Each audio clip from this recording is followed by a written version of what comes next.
Allez, c'est parti. Aujourd'hui, on va plonger au cœur d'une véritable merveille d'ingénierie biologique qu'on utilise à chaque seconde, les os du poignet. C'est une structure qui peut paraître complexe, mais qui est absolument fascinante. C'est fou quand on y pense. On s'en sert à chaque instant, sans même y prêter attention. Mais qu'est-ce qui donne au poignet cette liberté de mouvement, cette souplesse incroyable? Eh bien, la réponse tient dans un assemblage de 8 petits os, tout à fait remarquables. Alors, le voici, le héros de notre histoire, le carpe. C'est cet ensemble de 8 os qui est la clé de toute la flexibilité et de la force de notre poignet. On va explorer ensemble cette petite merveille de mécanique en commençant par la toute première rangée. Notre visite commence donc par la rangée la plus proche de l'avant-bras, ce qu'on appelle la rangée proximale. On va la parcourir en partant du côté du pouce pour aller vers l'intérieur, histoire de découvrir chaque pièce de ce puzzle. Le tout premier os qu'on rencontre, c'est le scaphoïde, un nom qui vient du grec scaphos, qui veut dire bateau. Et quand on le regarde, on comprend tout de suite pourquoi. Cette forme allongée, elle n'est pas là par hasard, évidemment. Elle lui permet de glisser, de pivoter avec une fluidité incroyable.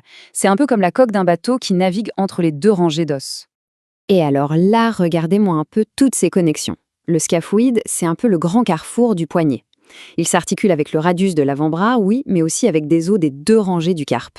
C'est grâce à lui que les mouvements de l'avant-bras sont transmis de façon si harmonieuse à la main. C'est vraiment le pivot de tout le système. Juste à côté de notre bateau, le scaphoïde, on trouve son voisin, le lunatum. Il est planté en plein centre de cette première rangée et il joue un rôle de stabilisateur. Son nom est plutôt facile à deviner, On l'appelle l'os semi-lunaire parce qu'il a vraiment la forme d'un croissant de lune. Et cette forme lui permet de s'emboîter à la perfection avec tous les os qui l'entourent. C'est vraiment la pièce centrale du puzzle.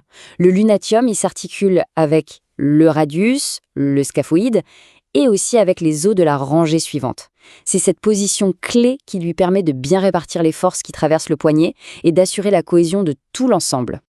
Bon, on continue notre balade vers l'intérieur du poignet, du côté du petit doigt, et là, on tombe sur le troisième os, le triquetrum.